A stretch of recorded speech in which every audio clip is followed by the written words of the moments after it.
তেখেতৰ যি কৰ্মযাজী সেইবিলাকে এটা কথাই প্ৰতিপন্ন কৰে। আজি জুবিন দা আমাৰ মাজত নাথাকিলেও আজি চহৰ চাপৰি টাউনে গাঁৱে সকলোতে আজি জুবিন দাৰ চৰ্চা হৈ আছে।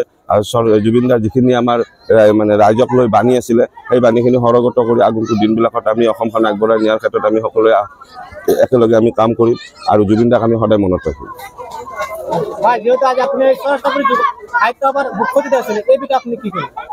মই খুবেই অভিভূত হৈছোঁ, যিহেতু ইমান ভিতৰুৱা অঞ্চল এটাত আজি যথেষ্ট সংখ্যক মানুহে জুবিন দাৰ এই জন্মবাৰ্ষিকী অনুষ্ঠানলৈ আহিছে আৰু সকলোৰে এটাই মানে আৱেগ, যিহেতু আমাৰ জুবিন দা আজি আমাৰ মাজত নাই, সেইটোক লৈ সকলোৱে দুখিত।